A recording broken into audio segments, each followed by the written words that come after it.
ಜಗತ್ತಿನಲ್ಲಿ ಸಜೀವ ಸೌಂದರ್ಯಕ್ಕೂ ಕೊನೆ ಇದೆ, ನಿರ್ಜೀವ ಸೌಂದರ್ಯಕ್ಕೂ ಕೊನೆ ಇದೆ. ಓ ನಿಸರ್ಗ ದೇವತೆ, ನಿನ್ನ ಸೌಂದರ್ಯಕ್ಕೆ ಕೊನೆಯಿಲ್ಲ. ಈ ನಿನ್ನ ಸೌಂದರ್ಯಕ್ಕೆ ನಾ ಜ್ಯೇಷ್ಠ ಅಭಿಮಾನಿ.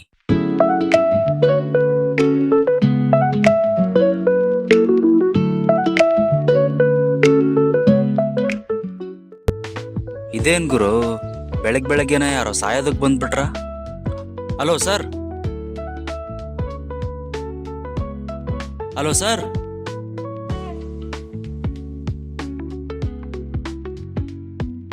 ಏ ಪವನ, ನೀನಾ?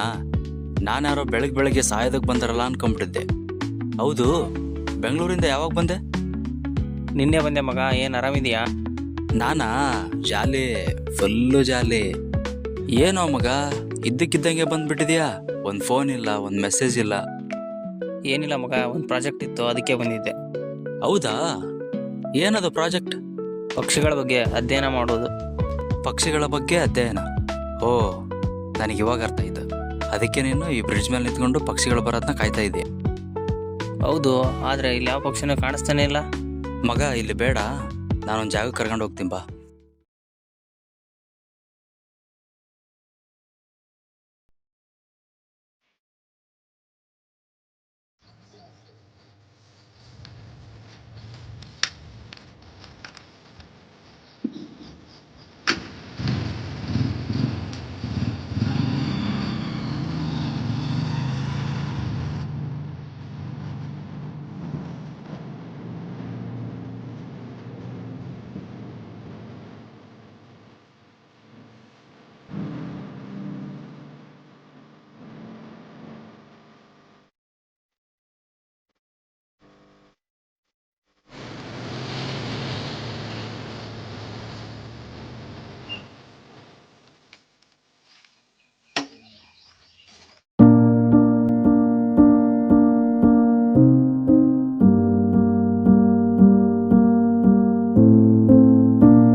ಅಲ್ಲಿ ಕೆಳಗೋಣ, ಅಲ್ಲಿದ್ರೆ ಪಕ್ಷಿಗಳು ಬರ್ತವೆ.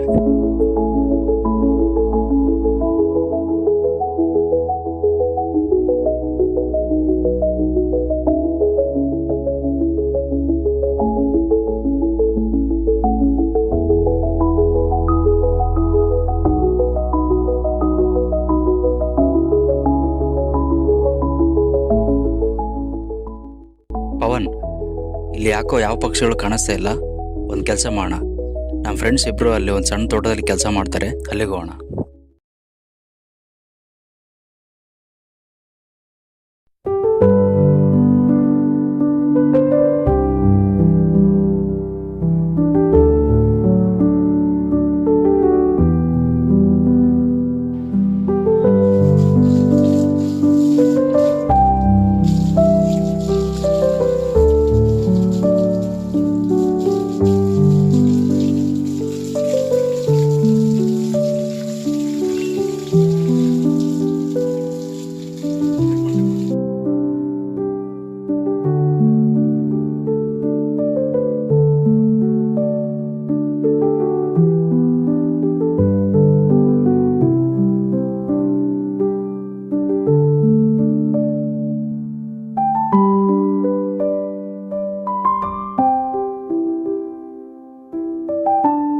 ಏನೋ ಮಗ, ಮುಗೀತಾ ಕೆಲಸ? ಎಲ್ಲಿ ನಿಮ್ಮ ಮಾಲೀಕ? ಅವರು ಸಿಟಿಗೆ ಹೋಗಿದ್ದಾರೆ. ಓಕೆ, ನೀವೇನ್ ಮಾಡ್ತಿದ್ದೀರಾ? ನಾವೆಲ್ಲ ಕ್ಲೀನ್ ಮಾಡಿ ಪಕ್ಷಿಗಳಿಗೆ ಕಾಯ್ತಾ ಇದ್ದೀವಿ. ಹೌದಾ, ನಾವು ಅದಕ್ಕೆ ಬಂದ್ವಿ. ಬನ್ನಿ ನೋಡೋಣ, ಯಾವ್ದಾದ್ರು ಪಕ್ಷಿ ಬಂದ್ರೆ ಬರ್ಬೋದು.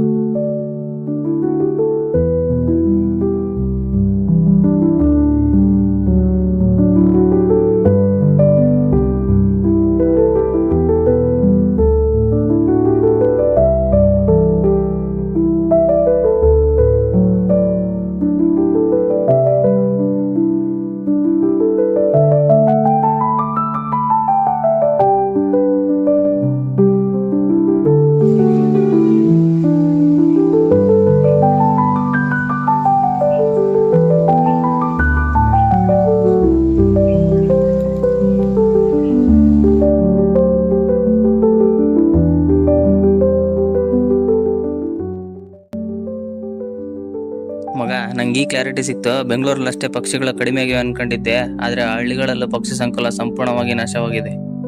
ಅಲ್ಲ ಪವನ್, ಇನ್ಮುಂದೆ ನಾವು ಪಕ್ಷಿ ನೋಡಕ್ ಆಗಲ್ವಾ? ಇಲ್ಲ, ಇನ್ನು ಮುಂದೆ ಪಕ್ಷಿಗಳನ್ನ ಫೋಟೋದಲ್ಲಿ, ಮ್ಯೂಸಿಯಂನಲ್ಲಿ, ಇಲ್ಲ ಯಾವ್ದಾದ್ರು ಫಿಲಂಗಳಲ್ಲಿ ನೋಡ್ಬೋದು.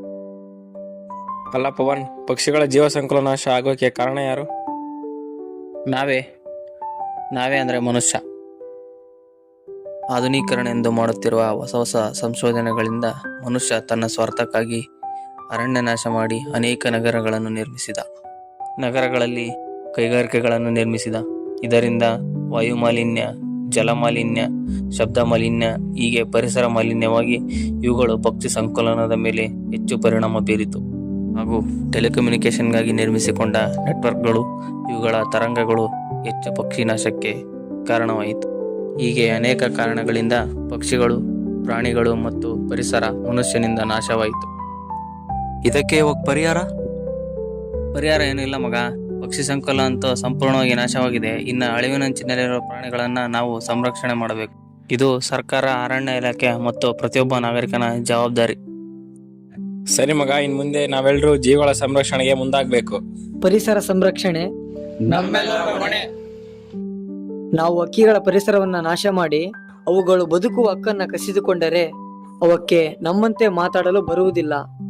ಅವು ತಮಗಾಗುತ್ತಿರುವ ಅನ್ಯಾಯದ ವಿರುದ್ಧ ಕೋರ್ಟಿಗೆ ಹೋಗಲಾರವು. ಅವಕ್ಕೆ ಓಟಿನ ಹಕ್ಕೂ ಇಲ್ಲ. ಅವು ನಮ್ಮಂತ ನಿಸ್ಸಹಾಯಕ ಮುಗ್ಧ ನೋಟ ಬೀರಿ ನಿರ್ಗಮಿಸುತ್ತವೆ. ಕೆಲವೊಮ್ಮೆ ಶಾಶ್ವತವಾಗಿ ಅವುಗಳ ನಿರ್ಗಮನ ನಮ್ಮ ನಿರ್ಗಮನದ ಮುನ್ನುಡಿಯಷ್ಟೇ.